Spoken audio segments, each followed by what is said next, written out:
PM Modi क्या कुछ कह रहे हैं, सुन लेते हैं। इंडस्ट्री लीडर्स, अन्य महानुभाव, देवी और सज्जनों, पूर्वी भारत और नॉर्थ ईस्ट की भूमि आज एक नए भविष्य की शुरुआत करने जा रही है। एडवांटेज आसाम पूरी दुनिया को असम के पोटेंशियल और प्रोग्रेस से जोड़ने का एक महाअभियान है। इतिहास गवाह है कि पहले भी भारत की प्रॉस्पेरिटी में ईस्टर्न इंडिया का बहुत बड़ा रोल हुआ करता था। आज जब भारत विकसित होने की तरफ बढ़ रहा है तो एक बार फिर ईस्टर्न इंडिया, हमारा ये नॉर्थ ईस्ट अपना सामर्थ्य दिखाने जा रहा है। एडवांटेज आसाम को मैं इसी स्पिरिट के रिफ्लेक्शन के रूप में देख रहा हूं। मैं असम सरकार को, हेमंता जी की पूरी टीम को इस भव्य आयोजन के लिए बहुत बहुत बधाई देता हूं। मुझे याद है 2013 में मैं चुनाव अभियान के लिए आसाम का दौरा कर रहा था, तो एक सभा में ऐसे ही मेरे मन से एक शब्द निकला था और मैंने कहा था, वो दिन दूर नहीं जब लोग अल्फाबेट्स पढ़ना शुरू करेंगे तो कहेंगे ए फॉर आसाम।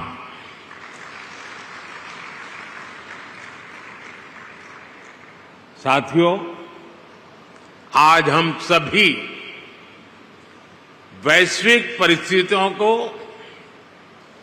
बहुत बारीकी से देख रहे हैं, समझ रहे हैं। ये ग्लोबल अनसर्टिनिटी के बीच भी दुनिया के तमाम एक्सपर्ट्स उनके भीतर एक बात को लेकर सर्टेनिटी है, और वो सर्टेनिटी है भारत के तेज ग्रोथ को लेकर। भारत पर इस भरोसे का बहुत ठोस कारण है। आज का भारत आने वाले 25 साल की इस 21वीं शताब्दी के लॉन्ग टर्म विजन को ध्यान में रखते हुए एक के बाद एक कदम उठा रहा है, व्यापक स्तर पर काम कर रहा है। आज दुनिया का भरोसा भारत की युवा आबादी पर है, जो बहुत तेजी से स्किल्ड हो रही है, इनोवेट कर रही है। आज दुनिया का भरोसा भारत के उस नियो मिडिल क्लास पर है जो गरीबी से निकलकर नई एस्पिरेशन के साथ आगे बढ़ रहा है। आज दुनिया का भरोसा भारत की उस 140 करोड़ जनता पर है जो पॉलिटिकल स्टेबिलिटी, और पॉलिसी कंटिन्यूटी को सपोर्ट कर रही हैं।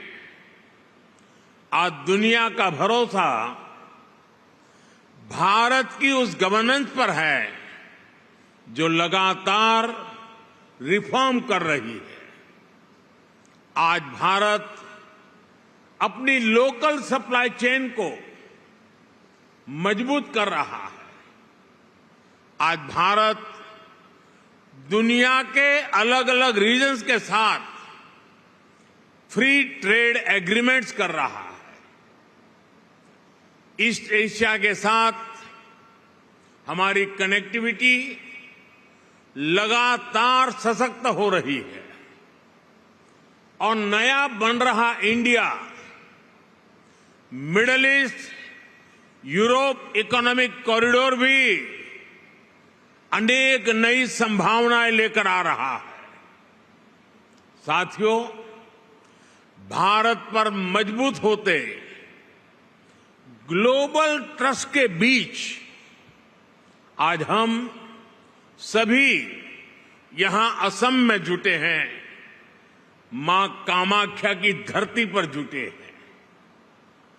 भारत की ग्रोथ में असम का कंट्रीब्यूशन लगातार बढ़ता जा रहा है।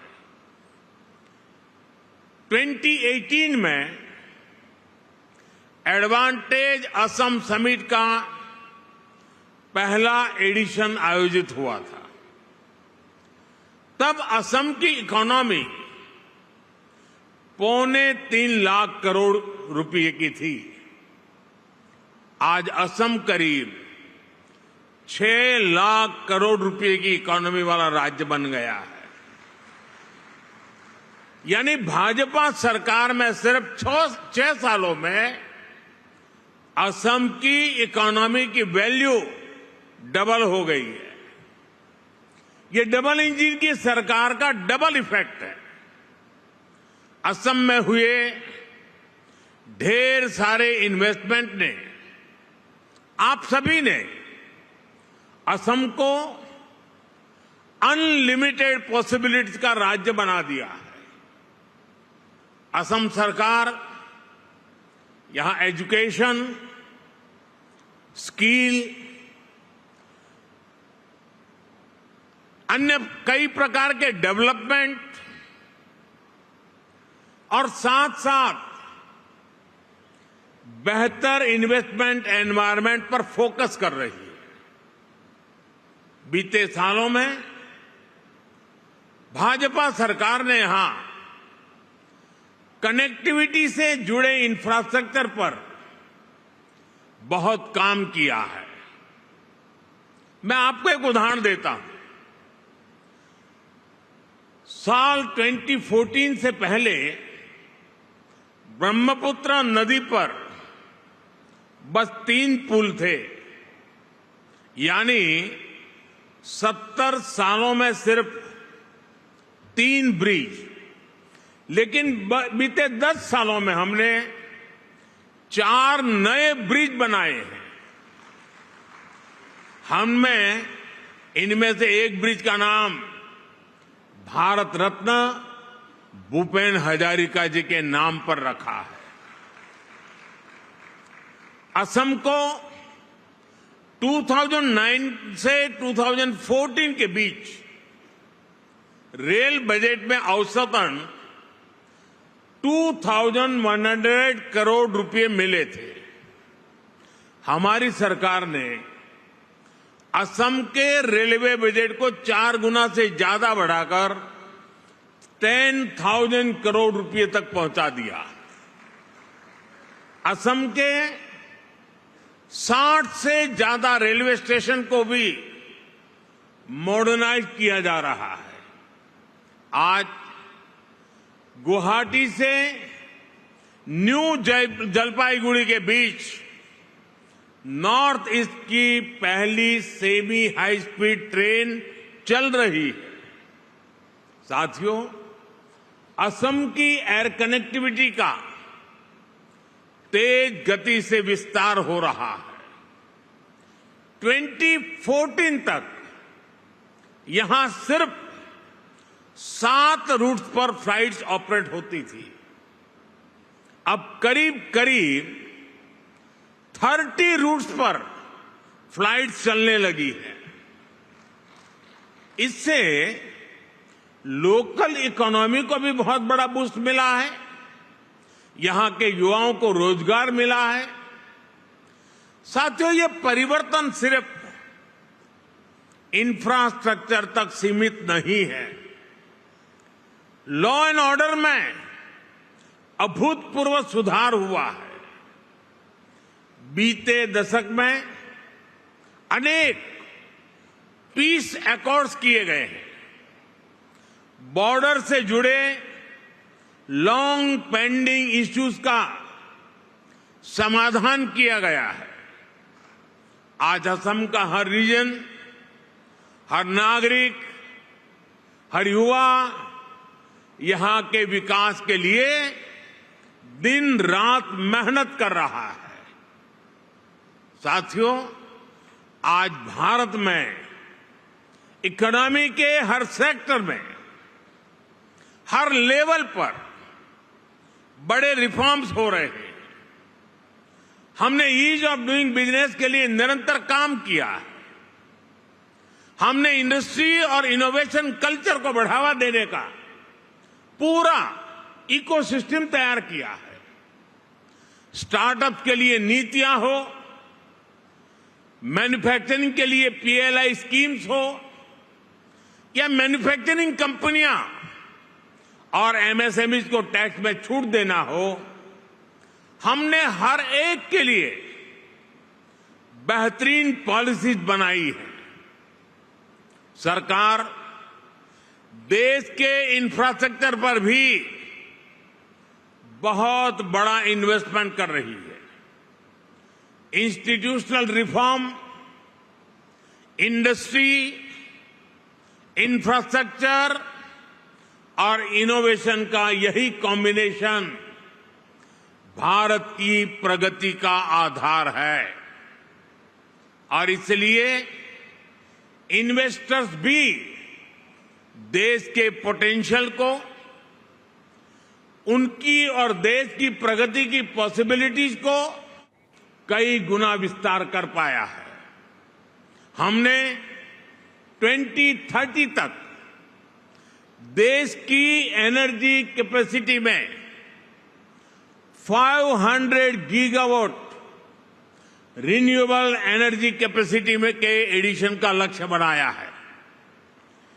2030 तक देश का annual green hydrogen production 5 million metric ton हो, सरकार इसके लिए मिशन बनाकर काम कर रही है।